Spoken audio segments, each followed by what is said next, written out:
This is Geek Gab with your hosts, John and me, Daddy Warpig. We are back. Geek Gab for Saturday, May 19th, 2018. It has been, it's been a big, stupendous week for reasons completely unrelated to our legendary selves.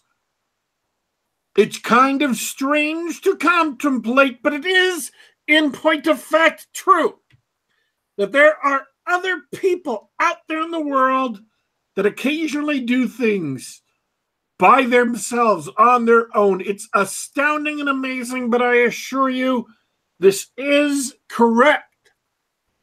How was your week, man? My week was pretty good. I've been mostly at home preparing for my impending work-related travels.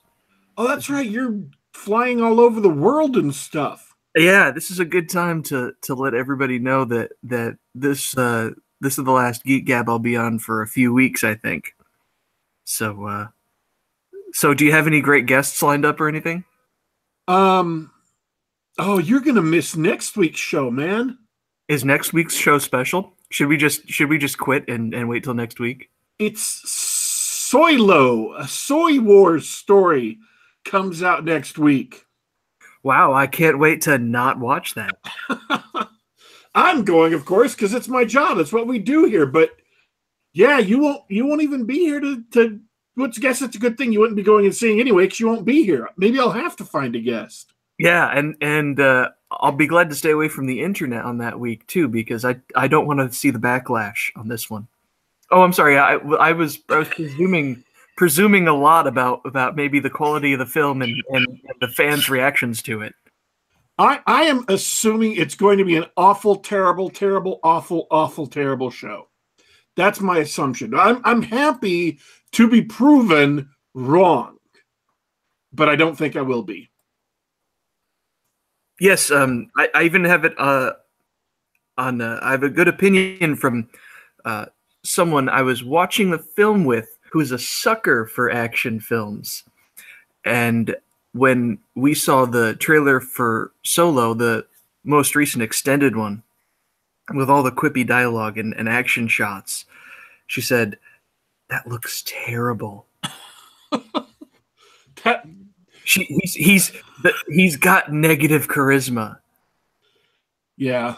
Speaking of the guy playing Solo, I'm sure he's a great guy. I'm sure he was not the right guy for the job. It's just awful. It's awfully, awfully awful. I'm predicting it'll be awful.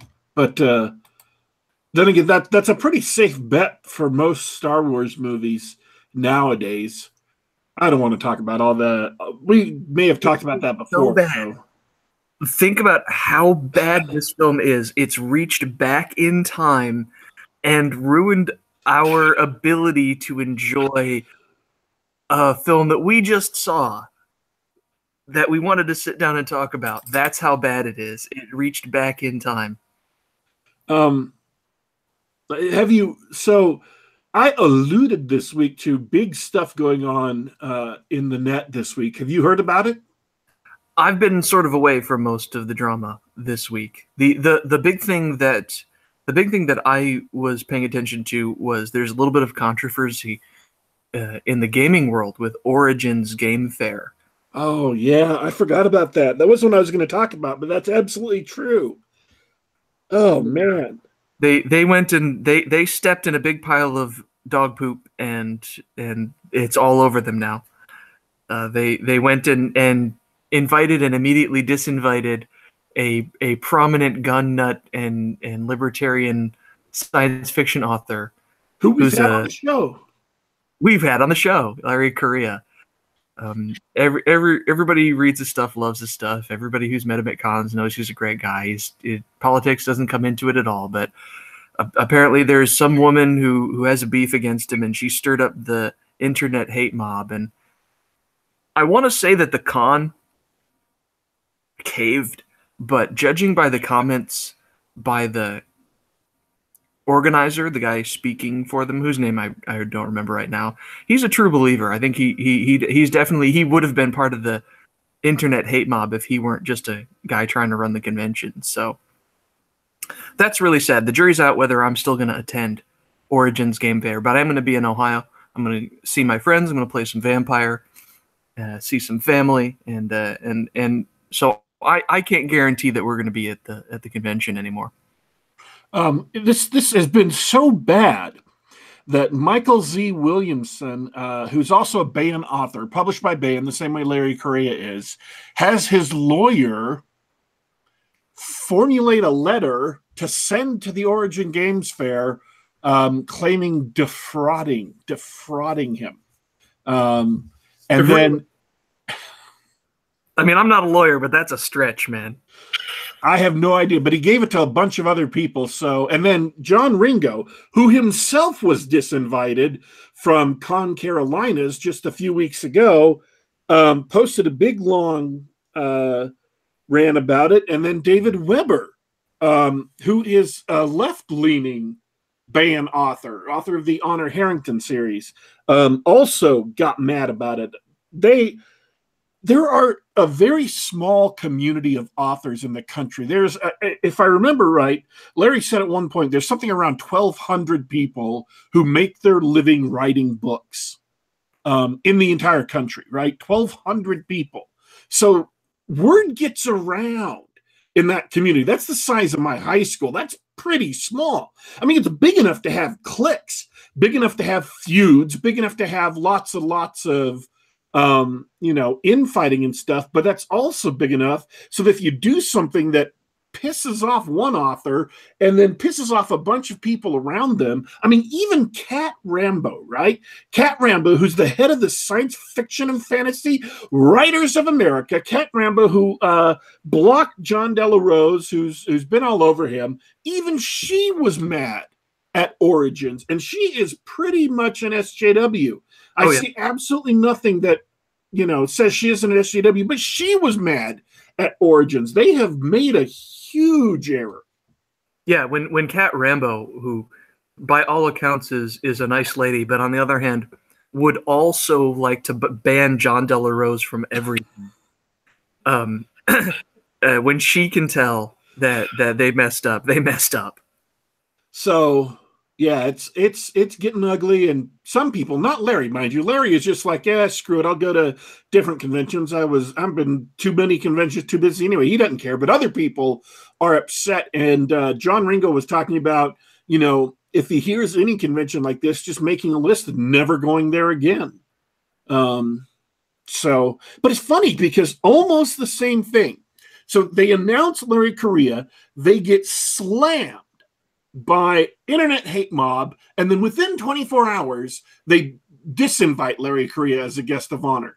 And the very same thing happened, and this is the other thing I was thinking about this week, to Diversity in Comics Jawbreakers comic that he's been funding on Indiegogo.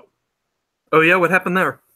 He announced a publisher who's a mainstream publisher, a smaller publisher, Antarctic Press, who publishes like My Hero Macadamia and President Thump and a bunch of other books, but they're clearly okay with publishing, right-wing stuff.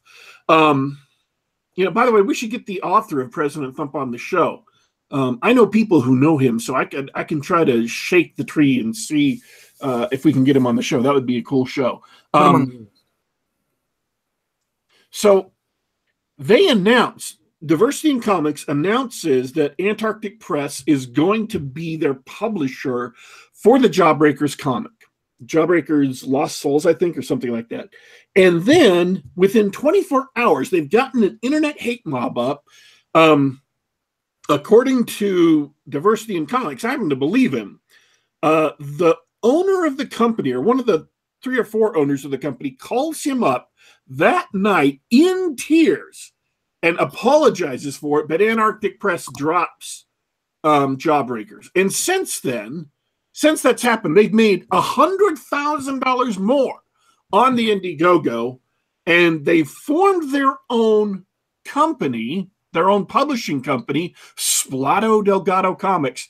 But more than that, Mark Waid, he deleted his Facebook and deleted his Twitter accounts. They're both gone.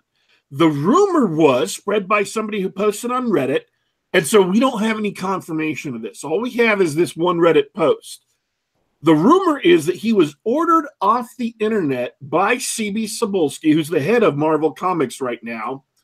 But more than that, and this is where it gets really interesting, Mark Waid is a comics pro. And by getting together with other people in the comics industry and organizing a boycott of diversity in comics, trying to get them out of stores, he actually violated, or may have violated, something called the Sherman Act, which is an antitrust law from the 1800s. He broke a 130-year-old antitrust law, and people have reported it to the Federal Trade Commission, and Diversity in Comics is reportedly getting ready to sue him civilly. Mark Waid. This guy, genius. let me see if I understand this right. So he actually works or has worked for Marvel, and so he has actually gone after the business of one of his competitors by making him lose his publisher. That sounds illegal to me.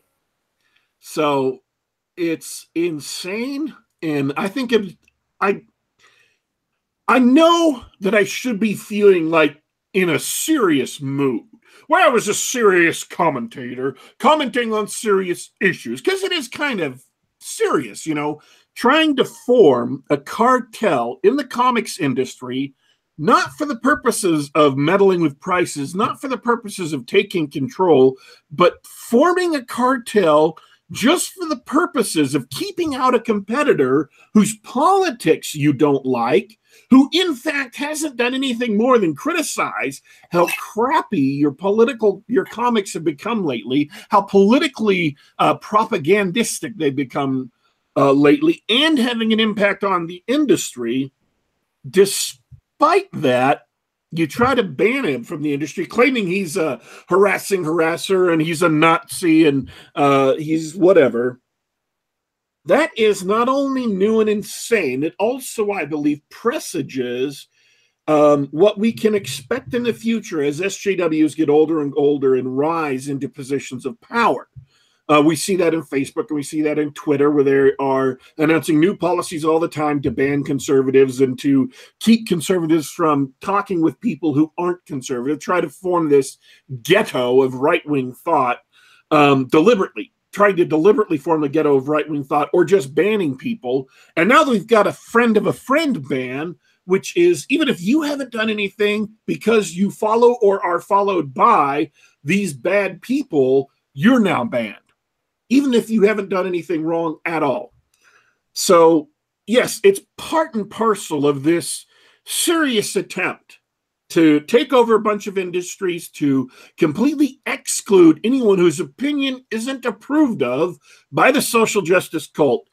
But, and so I should take this seriously, because it's a bad thing. It's a seriously bad thing, but I just find it hilarious that Mark Waid is now trembling in fear off the internet because he's been banned from the internet for being a jackass.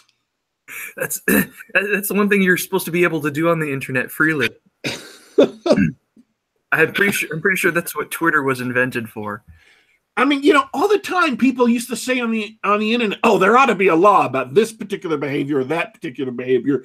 Mark Waid has finally found, apparently, the one thing you can do that's against the law on the internet. We used to say, and it's still true, that the internet is not real life. Yes. But that there's a lot of business on the internet. So sometimes it is real life.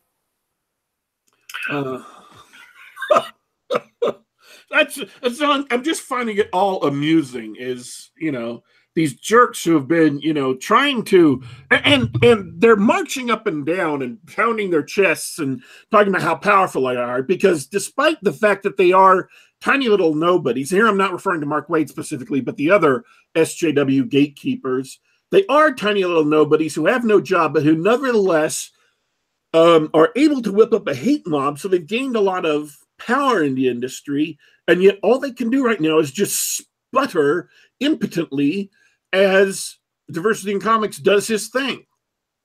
And they can't do anything to stop him. The angrier they get, the more they attack him, the more money he makes. That right there is anti-fragility, I think, was the term that came into vogue in the last 4 or 5 years. Anti-fragility. You want to be anti-fragile so that when people attack you, you become stronger. By keeping his employer a secret, he's managed to do that. And so more power to him, I say. Diversity in Comics. Yeah, good for him. I hope it works out for him. It sounds like funding won't be a problem.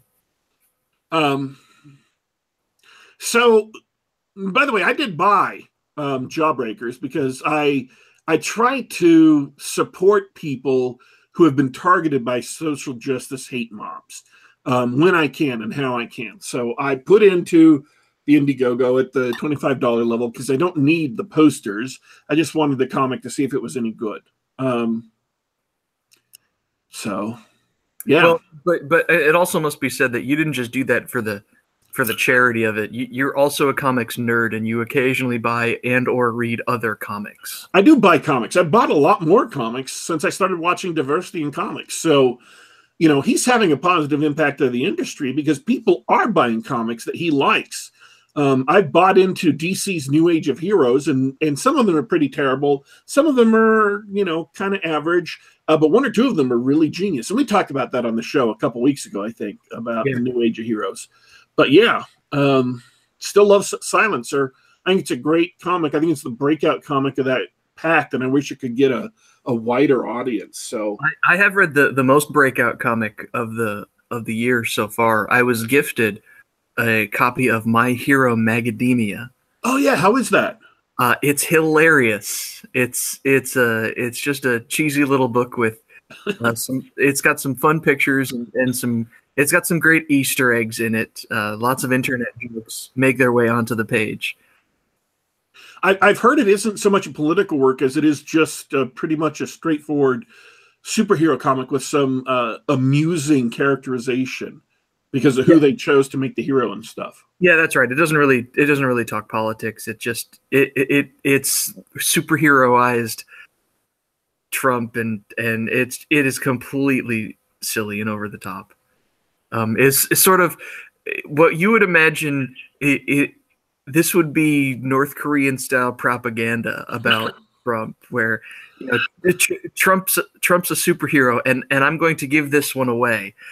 His superpower is creating walls out of the earth. So yeah, if you like funny books, pick that one up.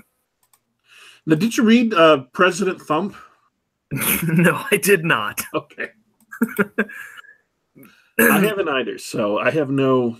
The best I can understand it, it's a similar kind of book, only done in the style of a children's book. Is that right? Where he's a rabbit who wins the presidency. I have no idea. I actually don't know enough about it to even comment that shallowly on it. I am. So, all right. So there was one other major thing I did this week that we should talk about because it's the title of the show. Is it? I've been doing this thing where I've been advertising to friends the show. Hey, here's the link, and I say who the guest is. Last week I said, hey, Jim Fear. So this week I said, okay, Deadpool. So I hope everybody thinks that you're going to have Ryan Reynolds on. That would be awesome. No. We should have contacted his agent. Hey, do you want to come on the fabulous Geek Gab? What would happen? The same thing that happens with all of our other really big guests is they wouldn't be able to get Google Hangouts to work correctly, and so you just have to have them on the phone. Oh, Oh yeah, that was terrible. But no, we saw, both of us, we saw Deadpool 2. Sure. That happened. I saw it last night. I saw it Thursday. And I have, typically it's my tradition to have papers and papers of notes. I honestly didn't take any notes during the movie at all, not even one. I was sitting there, I had my notebook out, which normally is a sign of a really, really good movie, but But I'm on the edge of my seat. I don't know that I would call Deadpool 2 a really, really good movie. No, of course not. I'm not surprised at that conclusion. Why are you? I mean, I thought the first one was really entertaining all the way through. They kept up a high level of entertainment the entire movie. The Deadpool 2 was a lot more uneven, wasn't it? Yeah, it was. It changes tone so fast. It's like whiplash, tonal whiplash. Especially the way they started. We can't spoil that. No. But they start at a really low note and immediately counter that with I think the opening credits are probably the best part of both Deadpool movies, and it's not as good as the first one, but they really had everybody going. Everybody was in tears by the end of the opening credits. Yeah, the opening credits were great. They were funny, they were amusing, they were Bond-esque. It's like they took a Bond intro and stuck Deadpool in the place of all the hot naked chicks. Yeah, they did. I think they did several Bond movies, Bond movie intros, and chained them together. I couldn't name them because I haven't actually seen Bond films. But yeah, that's what I'm saying. It's really uneven. It starts on a low note, and then boom, here's this hilarious opening credits. And the thing is, the entire movie, this is what gives it tonal whiplash, is you go to see Daredevil because you want Ryan Reynolds to be a smartass to everyone and want him to be saying funny things the entire movie. Yeah. That's the point. That's what they've gotten away with. Why they get away with their absolutely insane marketing is because that's what they're selling. Hey, let's do this insanity.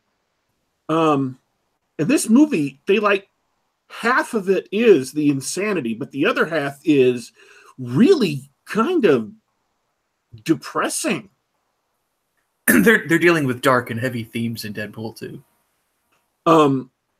They've got this kid that he wants to save, and this isn't a spoiler, or I wouldn't think of it as a spoiler because it's in the commercials. If you've seen any of the trailers, you know about it.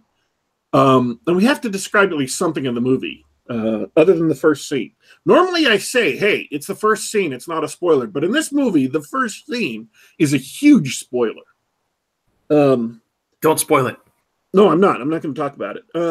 They've got this 14-year-old kid who's a mutant, who is apparently in the future going to become mutant Hitler. Okay. Or maybe like mutant Unabomber, or even maybe, I wouldn't say mutant Hitler. I mean, in the future, he doesn't just cook Jewish people. Yeah, he wanders around killing all kinds of people. So he's more of a serial killer.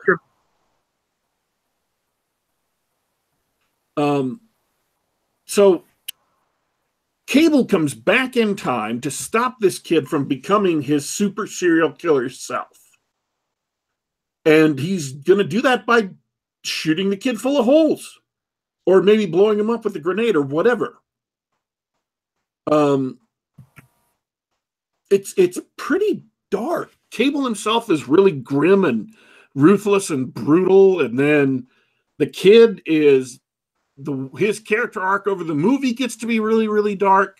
But they have fun with it too. I mean, they deliberately cast Cable as the straight man. It's Josh Brolin, and he even says it right after they meet up. He says, "Man, you're dark." And what it is I think you know this better than I do, being a big comics nerd, but the whole darkness of it is making fun of that whole era of comics, that 90s Rob Liefeld. These are all Rob Liefeld characters, right? Deadpool, Cable. They even introduced some of the people from X Factor, such as Shatterstar. Spoiler. Shatterstar's in the movie. These characters that are where heroes became guys with guns and fanny packs and utility belts everywhere. That sort of Rob Liefeld style. And so that was part of the film, was that they had to introduce all that dark, gritty, angsty stuff so that they could put a lampshade on it and make fun of it. I think that was part of it. Unfortunately, by doing so, they introduced grim, dark elements to the show and story. Did I just blow your mind? I just blew your mind. I think it's tonally who Deadpool is he makes fun of all of the horrible things he's doing. He's making fun of it, or they're happening in a ridiculous way. And let's go back to the first movie. Like, he's going to kill somebody by running them over with a Zamboni, and they're crawling across the ice. Also known as the funniest scene in the movie. That was hilarious. And they try to keep the whole movie moving with that simultaneous humor and horrible stuff that Deadpool does. But in this movie, Deadpool, in a lot of scenes for much of the movie, loses his sense of humor. And I think that's kind of what sabotages it, is the stuff that Deadpool does best, the stuff that Ryan Reynolds does best, is, that wry, sarcastic humor. It was pretty much the only good part of Blade Trinity. Yeah. Oh, God. That movie exists. I thought we had memory hold Blade Trinity. Talk about tone. That's it. Blade Trinity was the preview of. See, I liked Deadpool 2, but it's a preview of the bad parts of Deadpool 2 when it went dark, because Ryan Reynolds did not belong in a Blade movie. The characters Wesley Snipes and Ryan Reynolds meet up and they hate each other, and Blade is like, you don't belong in this movie. And Ryan Reynolds makes another stupid wisecrack, and you're like, yeah, you're right. Blade should just kill this guy, and we can have the rest of the Blade movie. You can have a movie that's grim and dark with a few humorous moments that alleviate the tension before you start building it up again. That's great. That's fine. I mean, who is it? The Dark Knight Rises did that. When they had humorous moments when these people were confronting Bane, and he says something that just makes them absolutely freak out. When he says, "Oh, and you think this gives you power over me?" It's funny when you see that guy's face drain and realize he is absolutely at the mercy of Bane, who he thought he was in control of. Mm-hmm. So you can take that tension, that rising tension, and break it up with humor. But that's not what Deadpool is supposed to be. And they got away from that, and it makes this movie inferior to what it could have been. Sure. But go ahead. I was thinking about it. Actually, I'm going to change the subject for just a sec. So if you have another thought on that, let's let you get that in before we move. Well, I wanted to move on to the actual funny parts of the movie, because though the movie was uneven, the parts that were funny were really funny. I didn't laugh once during the movie until the end credit scenes. You know what? I'll freely admit the end credits were the funniest parts. They were a lot funnier than the rest of the film. Did you notice the soundtrack that played during the great climactic battle at the end? Did you notice the words? They're playing 80s pop songs. And I didn't write them down, so I don't remember which songs they were. Oh, that's not the fight song I was talking about. I was talking about do you recall the orchestral music with the choir? You Oh, did? yes. Did you notice the words they were singing? Yes, I did. It's hilarious. Yeah, they've got this big dramatic orchestral score and a choir singing above it. And normally you'd be expecting them, if they were singing, you'd be expecting them to sing, in a way that wouldn't intrude on the action. But instead, they're talking about how badass Deadpool is and how he's going to mess people up and stuff. I don't remember the exact words, but it was something like that. Oh, it's just the opposite. It's the choir's reacting to the villain. And so the choir just repeats. Oh, I can't spoil it. You have to see it. Are we in spoiler space now? No, not yet. All right. We'll go to spoiler space in a little bit. Really funny. Really funny. You may now change subjects. There is a bunch of stuff in the movie that's supposed to have a humorous impact, that the humor only comes from the shock value. And that can work, right? If you take it back to Pulp Fiction, where he shoots Marvin in the face. Oh my God, right. It's the most horrible thing you've ever seen, but it's hilarious. Yeah, he plays that entire scene for laughs. And Deadpool tries something in several different places, like shocking stuff played for laughs. And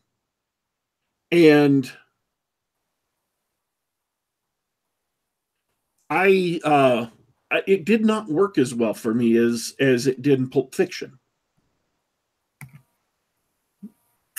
I can see what you're saying. And we're being very generic, but you remember that one scene where all those things happened right one after another, and you didn't expect all of them, and it just got more and more over the top the more those happened? It didn't work for me. Oh, well, I guess we're probably gonna have to go to spoilers soon. Did you like that scene? Or did you think it was funny? It didn't blow me away. Okay. So before we hit spoilers, let me say this. Deadpool 2 has a lot of great moments in it. It has a lot of humor that went too far for me and I didn't find funny. It was too vulgar or too gross or whatever. And it's very tonally uneven. It tries to switch between absolutely... And don't get me wrong, the parts that are serious and dramatic, by and large, they did a really good job with. Ryan Reynolds is really a talented actor, and he does a good job with the serious parts, but they feel out of place in a Deadpool movie. It's almost like they took Logan and chopped it up and stuck serious parts of Logan in between the original Deadpool movie. So you're watching Deadpool, then suddenly you're watching Logan, then you're watching Deadpool, and then you're watching Logan, and it just doesn't work. For me. Would you say that's accurate? I mean, more or less. I enjoyed the fun parts more than you did, but I will say about that scene that didn't do anything for you. It didn't. I was rolling my eyes the whole time up until the very last part of that scene. And that was sufficiently amusing to make me forget about everything else. So if you go to Deadpool 2, and we'll get into spoilers in just a second, if you go to Deadpool 2, just be aware that, at least from my point of view, it felt very disjointed, and it was hard to get back into the having fun, amusing stuff after you'd been, dragged down into all this real deep and kind of raw in a lot of places emotion. And Ryan Reynolds, when he sells the emotion, he really sells it. He does a great job, but it doesn't mesh well with the humor, and it kind of undermines the humor in a lot of ways. And humor is the entire point of Deadpool. That's the point of the character. And so when you undermine the humor, you undermine your entire expectations for the movie. You go into Deadpool thinking it's funny. And the drama, even though it's well done drama, undermines the humor and makes it a lot less funny than it otherwise could have been. That's my verdict. It's a mixed recommendation.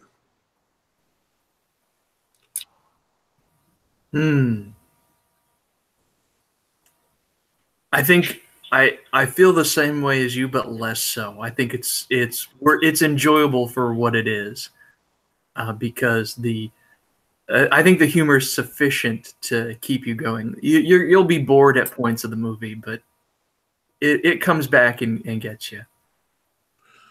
All right, so we do you want to just wave the big red flag as spoilers, folks? I mean, literally, if you don't want large parts of the movie spoiled, although we will try to keep spoilers to a minimum, we're not going to do it gratuitously. If you want to, if you don't want large parts of the movie to be spoiled, go ahead and tune out now. Go see the movie and come back when you've seen it, and it won't matter what we say. So, things that worked really well.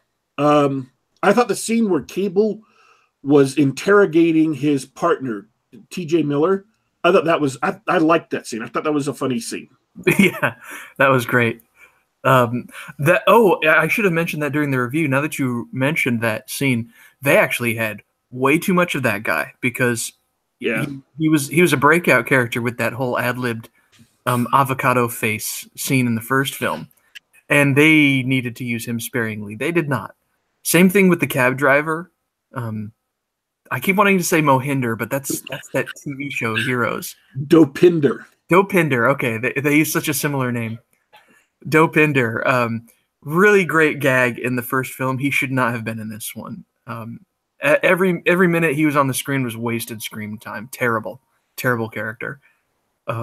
And yeah, way too much of T.J. Miller. But that interrogation was pretty good. Where Cable's, he's badass. He's got a cybernetic arm, and he's like, I'll just tell you everything you want. I really don't do well with pain, etc. And contrast that with Teenage Negasonic Warhead. I missed something in there, didn't I? I don't know or care. Another character we saw too much of. See, I thought that in the first movie she was used sparingly but well, to where all of the scenes she was in were made sense. They advanced the movie and they were funny. Yeah, very effective use of her. And in this movie, whether they used her more or less, I don't know. But I do know that every time she appeared, they didn't really use the character very effectively. They just did not do as good a job as putting her on screen as they did in the first movie. And I thought that was a shame, because I liked her in the first movie. If she had been the whole movie, that would have been, but she was good spice. She played off Ryan Reynolds well, and I would have liked to have seen something more like that come back. What do you think of the cameos? Which ones? Well, Brad Pitt is in there for a split second. I missed Brad Pitt. And was he with Alan Tudyk at the beginning? No, he plays the Vanisher. Yeah, we saw his face for such a brief second. I didn't recognize him. I didn't recognize him either. I was sitting through the credits. Rob Liefeld was in the credits too. Did he get a cameo that I didn't see? I actually don't know what the guy looks like. I have no idea. He might have gotten a cameo. Because he created or drew all of these characters. Yes. They had the cast of X-Men. That was great. X-Men. First class in there, or specifically they also had Quicksilver, so it had to have been like X-Men Apocalypse or whatever. But those guys show up literally, if you blink, you miss it. But that was hilarious. That was one of the best gags of the film. Yeah. Um, their use. I can't say that. It's too big a spoiler. I thought the introduction was bizarre but kind of effective. Okay. When Deadpool is lying down on the barrels. Yes. That was a good intro. And explicitly references Logan. I thought that was interesting that you mentioned that because they think they were influenced by Logan a lot. Oh, and the song that you missed at the end, the big climactic battle against the Juggernaut. And we're in spoiler territory, remember, folks. This is a big spoiler. The big spoiler. They have to fight the Juggernaut, which, of course, as you know, you cannot do. But I was in tears. Do you know what they were singing? The orchestral choir. They played it again at the end of the credits. It's something along the lines of, "Oh, holy shit! It's the Juggernaut. You can't stop him." And they just started repeating over and over again, "Oh, holy shit balls! Oh, holy shit balls!" during the fight. Really funny. I thought Josh Brolin did a really good job. Yeah, he's a good actor. I mean, he just and well cast, right? Like, yeah. we need a big square jawed, manly man who shoots big manly guns sort of actor. Yeah, get Josh Brolin. And Josh Brolin is the kind of actor that you can give him material and he will just deliver on his performance. I've never seen him do anything else other than a great performance at what he's been given. He does some thankless stuff, right? Wasn't he in that Men in Black sequel? Yeah, the Men in Black 3. He was in there. He did a great job in there. He was in No Country for Old Men. I'm not looking up at IMDb. I'm just depending on my memory at this point. But he was in No Country for Old Men. He was obviously in The Goonies, but that was, so long ago, nobody really cares. But he did a good job in The Goonies, just in case you're wondering. But he has gotten better. And then he was obviously Thanos, which they reference at one point. Yeah, that's right. For me, the humor tipped over a little bit too much into sort of American Pie-esque raunchy humor, which I don't like. I don't really enjoy. Yeah. They got some. It was a little too much, but that's part of Deadpool's shtick, I guess. Kess in the chat says that Josh Brolin was in Jonah Hex too, which I haven't seen, but now that I know that Josh Brolin is in it, I think maybe I should go see it just to see what kind of job he did. Because if Josh Brolin was in it, he probably delivered a solid performance, which even if the rest of the movie was awful, he might have been enough to carry part of it really well, carry at least his part of it really well. What do you think of Domino? Well, even before they had pointed out that it's really lazy writing, that was what I was rolling my eyes at. But what they knew what they were doing. They're like, okay, your special power is luck. That gives us full license to be completely ridiculous. Which is actually, it ended up being great because they didn't overuse it. It was just that one long extended action scene, and it was kind of eye rolling until the very end when she lands safely in the. Of course, there's a giant airbag waiting to catch her fall at the end, and that look she gets on her face, that satisfied, yep, everything came through all right in the end, sort of look on her face. That was genuinely funny. I like that. They said she stole the movie. Like Ryan Reynolds says she stole the movie. I didn't think so. I thought that they used her maybe a little bit too much, but not too much.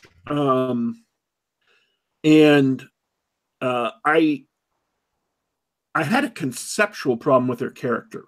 And this is something they did good that we ought to mention.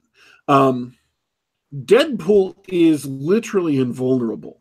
and we're in spoiler territory again. So the very initial part of the movie, he gets blown up into like 5 or 6 pieces. Like his head, his arms, and his legs all come apart.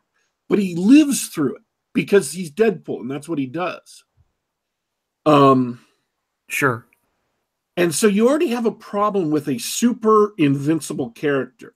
And the way they solved that in the movie is they have those collars that take away mutant powers. Worst plot device ever, but go on. And it takes away Deadpool's regeneration powers, so he starts dying of cancer again. Good.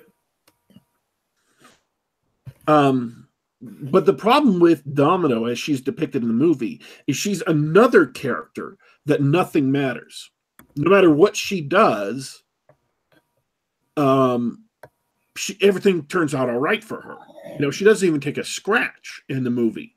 And with Deadpool, you get the audience to buy in because he has other goals that even if he gets blown up, he's still, you know, fighting to get those goals. So you're invested in the character because you care about the goals. But with Domino, she doesn't really have any goals in the movie. She's just here because she happened to stumble upon the interview process and thinks this is where she needs to be, that this is where luck wants her to go. And then she just walks through the entire movie and is pretty much completely invulnerable. And that leeches a lot of tension away from the scenes, even though they manage to maintain the tension when Deadpool's also pretty much invulnerable most of the movie. I didn't look at it that way. I thought Juggernaut was awesome. I mean, just as a character, his presence on the screen and what he does, again, they use him sparingly, but what they do use him for is pretty effective. And then they're using... You had Deadpool fight Colossus in the first movie and just get completely messed up. Like he breaks all his hands and legs and stuff trying to fight Colossus. And then you've got Colossus in this movie fighting Juggernaut. And that is just a great scene. I thought that fight was really well done. Considering it was completely animated, sure. Yeah. And they make Juggernaut seem so much insanely imposing because he is taking on Colossus, who is this insanely strong and tough character. And Juggernaut is just breaking his bones and beating the crap out of him. And at one point, almost kills him. Come within a split second of killing him. And you see that. Oh, man, he's going to get... Oh, no, he didn't. And so I thought that was an effectively staged fight where you could, you know, like Rocket Raccoon and Groot, both of them are completely CGI, but you buy into the characters because of the way they present them. I didn't buy into these two characters emotionally necessarily, but I did buy enough to really get into that fight. Well, it's the psychology of the fight. If you establish the abilities of the characters ahead of time, and then you set the stage and you build up to that sort of fight. They did just enough build up with the Juggernaut that it was believable. I don't know if you hadn't seen Deadpool 1, whether that would have been satisfying. That would be an interesting test. Yeah. Because it's really important for you to understand just how strong Colossus is. Then again, you can see he's made of steel, so you have a pretty good idea. But it was just enough that you knew that it was going to be a really good fight, and you didn't know who was going to win. That's a really good setup. So that sort of prepared your mind. The professional wrestlers call that fight psychology. They try to build up the action. They use fights from last week's show and the week before just to build up the tension and the expectations, so that when the face and the heel finally have their showdown on the big pay-per-view, you sort of know what's going to happen, and you also don't know what's going to happen, and you have a really interesting fight. You know what their strengths and weaknesses are. That's really necessary to build up a satisfying fight scene. It's really common in very good kung fu movies as well. Also, Warrior or The Warrior with Tom Hardy. I thought they did that well. Okay, then to pick out some other things, scenes I thought they did really well. The scene where they meet the 14-year-old mutant for the first time. I thought that was a good scene. Yeah, that was interesting. Yeah, Deadpool's reaction was a little Deadpoolish, but I mean, you could have just handed them all to the police. That would have worked too. But that's not what Deadpool does. So, what would you say is the worst part of this movie?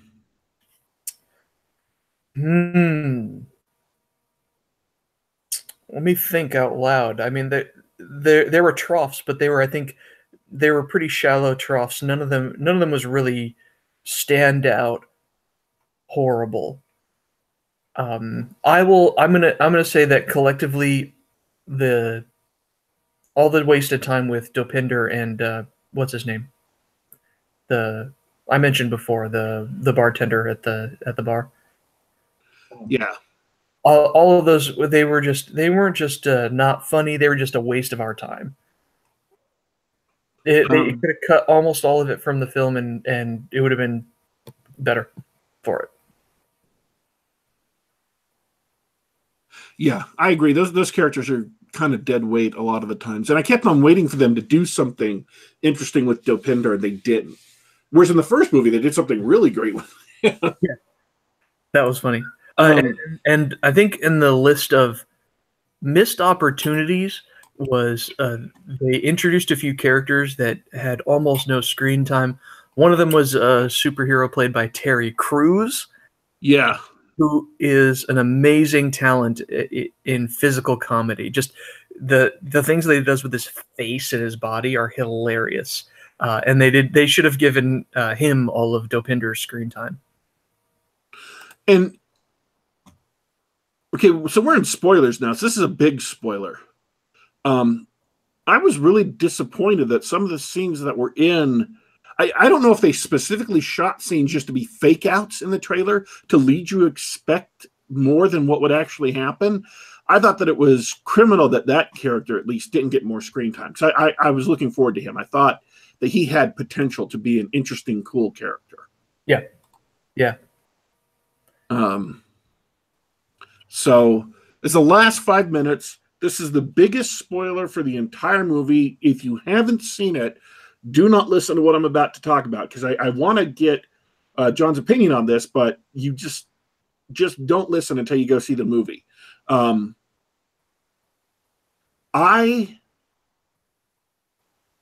did you think of the final scenes during the credits? I think that it's okay because it's Deadpool. They broke a lot of rules in storytelling, but it's okay, A, because of Deadpool, and B, because they introduced the device that let them do that in the film. And so you were going to have hordes of nerds after the movie saying, well, if Cable can go back in time, why can't everybody else and fix everything? And so, yeah, spoilers. Deadpool uses Cable's device to literally undo every important thing that happened in the film, rendering everything that happened completely meaningless. But it was funny, and it was completely in character of Deadpool. And if one film is allowed to break those rules for comedic effect, I'm going to give Deadpool a pass. Yeah, because it was funny. It was hilarious. And that's a big defense for most comedies. If it's hilarious, then you kind of have to let it slide. I don't know. I guess I'm really hoping that, even though we didn't see it in the end, I'm really hoping that Terry Crews' character gets a chance to come back.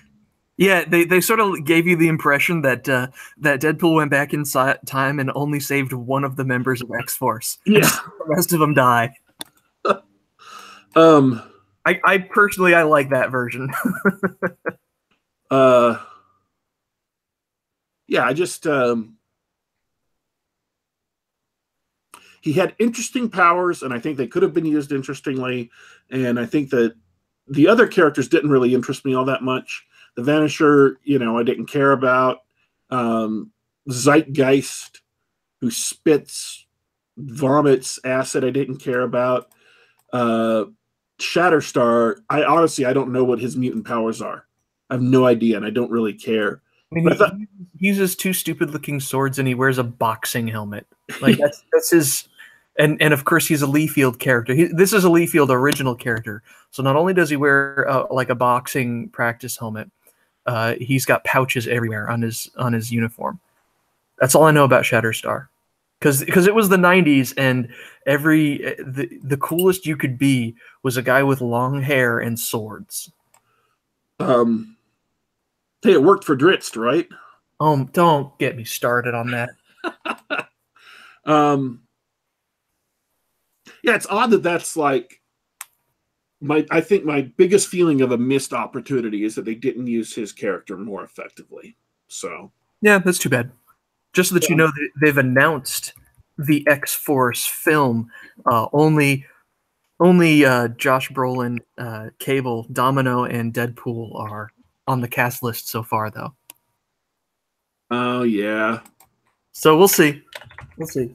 They just announced it, and unfortunately, Rob Liefeld is also on the writing credits for that one, which is probably going to be better because I think Ryan Reynolds is a co-writer of Deadpool 2, so he's partially responsible. I like to think that Ryan Reynolds is his part in the writing is he's only responsible for the Ryan Reynolds jokes, of which there's 3 or 4 in the film, and in the ending credits, Deadpool literally murders Ryan Reynolds. Oh, that was hilarious. So funny. The director of the first movie split early on in the project from the project because him and Ryan Reynolds had creative differences. And I'm wondering if that was... I'm wondering what those creative differences are. I'm wondering what... I mean, we'll never know because it doesn't matter. Right? It doesn't matter, unfortunately, because we're lucky Ryan Reynolds came out with a good product, because Ryan Reynolds is Deadpool. He was born to play Deadpool. I've seen other things that he's in. I don't think he's a particularly good actor, but he is a perfect Deadpool. So unfortunately, we're stuck with him. All right. It's time to go. Any last thoughts before we take off? Yeah, Deadpool 2 was uneven and fun. Thanks for chatting with me about it, and thanks to everybody hanging out in the chat. It's always good to talk movies and stuff with everybody. So have a great week. Have a great month, everybody. Because you're gone. How long are you gone for?